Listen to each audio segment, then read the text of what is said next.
Okay, we'll start with this. Ahead of their upcoming rematch, Katie Taylor had this to say about Chantel Cameron. She says, "I don't think there were any surprises with what Chantel brought to the table. It was already known that Chantel was bigger, likely stronger, certainly younger than Katie Taylor." In an interview with BBC 5 Live Boxing, a recharged Katie Taylor said she was not particularly bothered by Cameron's ability back in May. "I don't think there were any surprises with what Chantel brought to the table, really. From my point of view," Taylor said. "Yeah, she was obviously the better fighter that night, but I'm still as confident as ever that if I perform to my abilities, that I will win, regardless of who's on the other side of the ring. I still have an incredible amount of confidence coming into this fight." Most don't share in Katie Taylor's opinion. Some feel this may be Katie Taylor's last stand, that if she gets beaten by Chantel Cameron for the second time, what's left for her? Less than ideal circumstances to go into a rematch with Amanda Serrano. And don't forget that if she tries to do the rematch with Amanda, Amanda's gonna want it for 12 3-minute rounds. 12 3-minute rounds, just like her last fight. Katie Taylor was asked about retirement entering her mind at all during the wake of the loss, and Taylor said she never thought about it. "No, I think that would be a terrible way for me to bow out," Taylor said. "The retirement never came to mind. I'm just excited. I think this will increase my legacy with a win over Chantel in November. Every fight is the most important fight. The next fight is always the most important fight for every single fighter. It's a must-win. I certainly believe that a win in November will increase that legacy. The second fight is taking place at 140 pounds for Chantel's belts, just like the first one did. This will not affect Katie Taylor's status as an undisputed champion down there at 135. I feel like if Katie Taylor wins, she should just bow out. She should retire off that victory and call it a career. She's had a storied amateur career, a storied professional career, and there is such a thing as overstaying your welcome in the sport of boxing.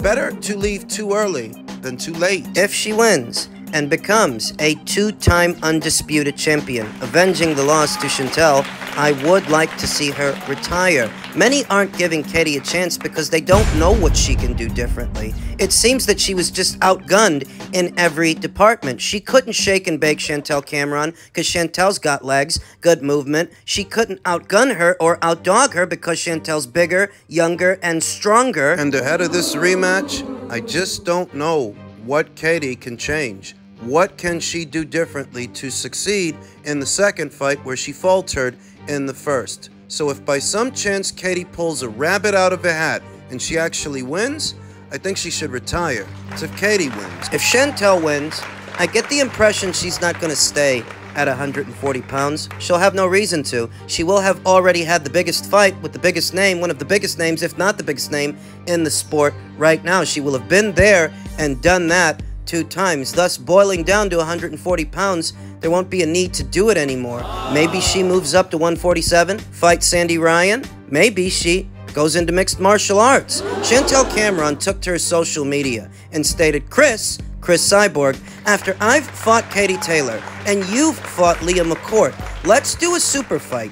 MMA versus boxing at 145. I'm undisputed boxing champ. You're an MMA legend. It's a huge fight. I'm sure PFL MMA or Bellator MMA will be interested. Chris Cyborg competes at 145 pounds in mixed martial arts. And unbeknownst to most, Chantel Cameron, she comes from a mixed martial arts background. In her younger years, she was a decorated kickboxer, one of the best in all of England. Thus, she won't be completely out of her depth, out of sorts in the octagon the way some other boxers would. She has some experience in kickboxing before she went all in into boxing. And it's a manageable fight in the sense that Chantel campaigns at 140 in boxing, Chris Cyborg campaigns at 145 in mixed martial arts. It's only a 5-pound difference. Chantel can easily make 145. Those things in mind, and that being said, I feel like win or lose in the Taylor rematch, Chantel Cameron is set to leave the 140-pound division, whether it's for fights with girls at 147, Sandy Ryan, so on and so forth, or a fight, a mixed martial arts versus boxing match with Chris Cyborg. I think Chantel is leaving 140, win or lose. We'll see what happens later on this month when Chantel shares the ring with Katie for the second time.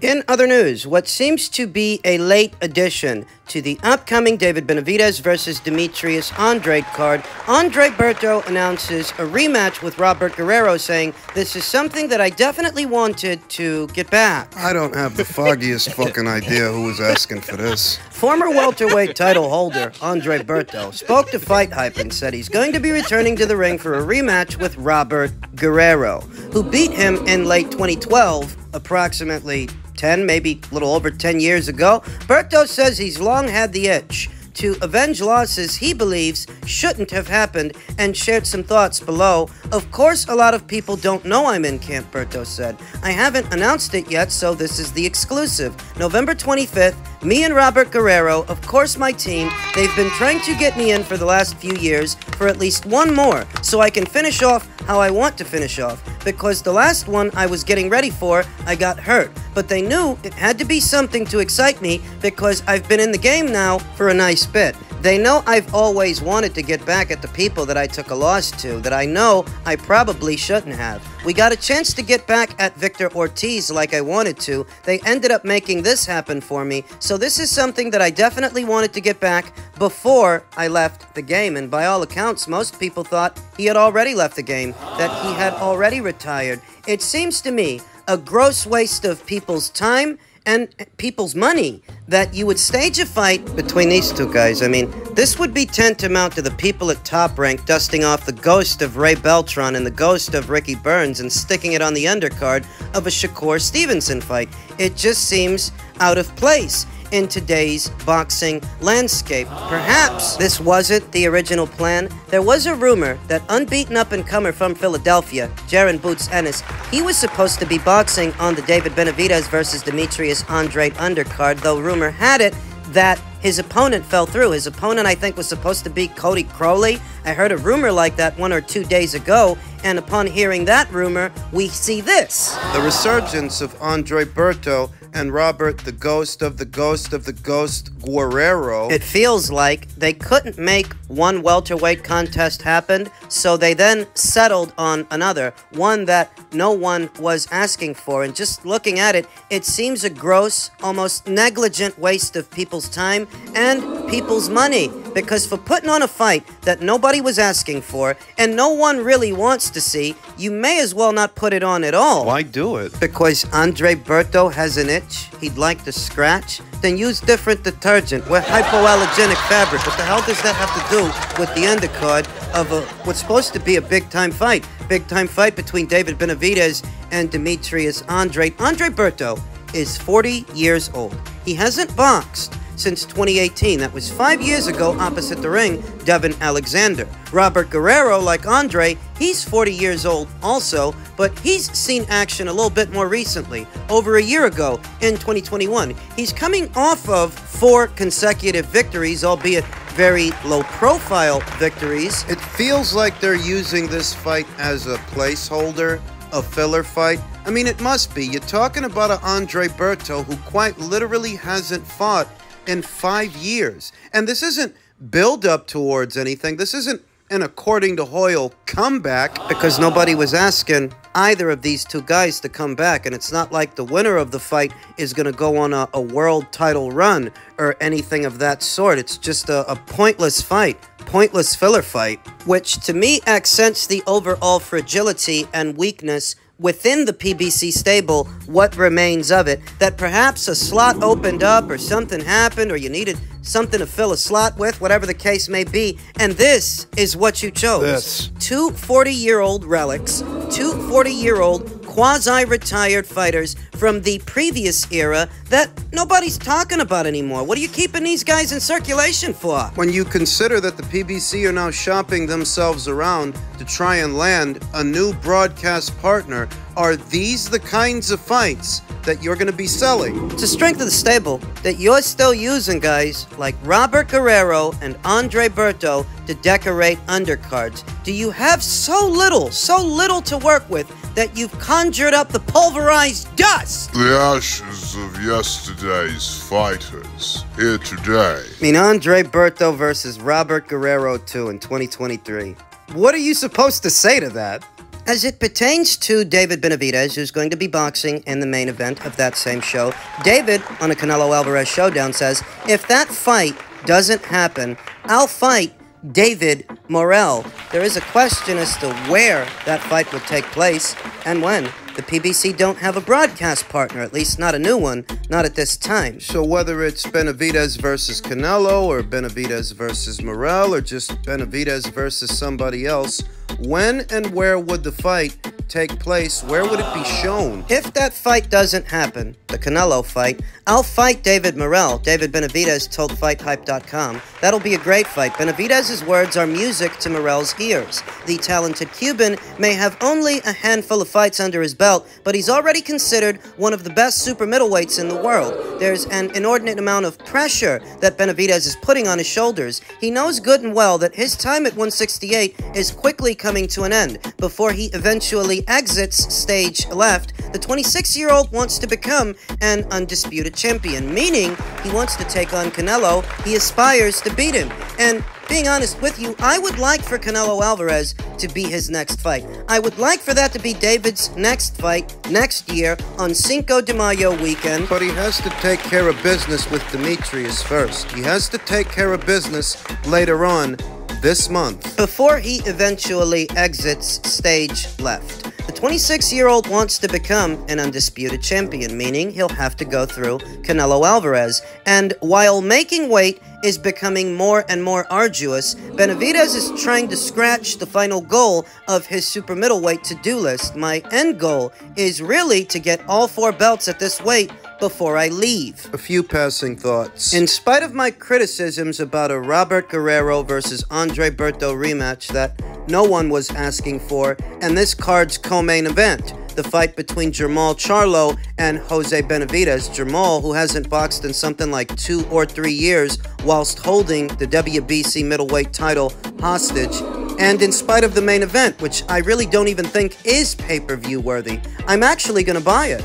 I'm actually going to purchase it. But if you have all these criticisms about the card, then why are you buying it? Because that's how I make my coins. I'm not going to steal it and then do a post-fight recap video about it. I'm not a parasite. I'm not a scumbag. Though when I tell you that a fight isn't pay-per-view worthy, it's because there are other fights happening on other platforms that are of the same caliber, of the same or more value than this one, that don't cost you $80. Think about the upcoming Top Rank card with Shakur Stevenson versus Edwin De Los Santos. That's a good fight. That's an intriguing fight. And on that undercard, you're also getting Emmanuel Navarrete versus Robson Conceição. Yet another good and intriguing fight that doesn't cost you $80. You're getting all of that as part of your regular ESPN package, your regular ESPN subscription. No paywall to have to jump over. So for what reason should you have to pay $80 for this? So you can see a 40-year-old Andre Berto box a 40-year-old Robert Guerrero. Or is it so you can see a quasi-retired Jermall Charlo fight a welterweight, a guy who used to campaign as a welterweight, at a catchweight of 163 pounds, for no title at all? So yeah, I'm buying the fight, I am, but I follow the sport of boxing more closely than somebody else, and I'll tell you in a heartbeat, this thing ain't pay-per-view worthy. You ask yourself, well, if all of this is true, then why do fights like this end up on pay-per-view? And it's in order to satisfy the financial demands, really the greed from the fighters and their managers, thinking that they deserve more than they can actually generate, because that's what it is. The empty promise that if you put it on pay-per-view, you'll make that mystical back-end money, that extra money off the top, that if the pay-per-view actually has an upside, it breaks even, all the operational costs are covered, and more money keeps coming in,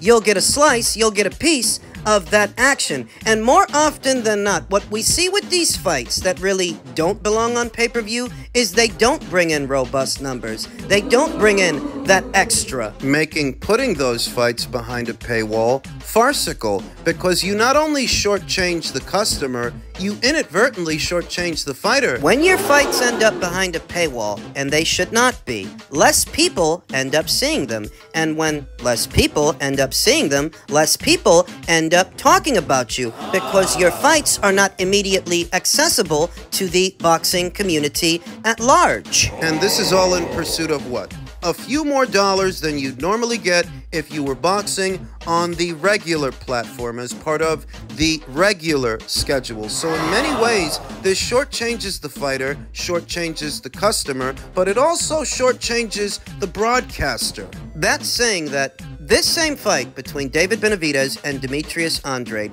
if it weren't a pay-per-view, if it were part of a regular schedule, it might bring in upwards of 1 million eyes to the platform, maybe over 1 million. Those are good metrics for a Saturday night. And if you can put metrics like that up often enough, that time, it becomes valuable to the platform. And they'll auction off that time to advertisers who want to advertise their wares and their products during this time. Because they know people are watching. They know that American homes are tuning in based on the metrics that you're regularly putting up. Beyond this year, Showtime's all but done in the sport of boxing, so I guess it doesn't really matter anymore. We're past that stage. David will be facing former two-division champion Demetrius Andrade, a former Olympian and a former champion, an unbeaten guy like himself, just a few years older, and what is arguably the craftiest boxer that he will have ever faced at a time when David is struggling to make 168. He's struggling to make the weight. And that makes for intriguing situations that, if Demetrius is smart, he'll be able to capitalize on. Demetrius has never been the biggest puncher. He's never been a knockout merchant. But when you're opposite the ring a guy who's struggling to make the weight, that can manifest in a fighter's punch resistance or the lack thereof, to where maybe it doesn't take the strongest puncher to hurt the guy, because the guy is struggling to make the weight. Demetrius has never been a knockout merchant. He's never been a particularly heavy-handed fighter, but against a weakened fighter, things could get interesting. The rest of David Benavidez's career is on the other side of this fight, and we'll see if he makes it there later on this month.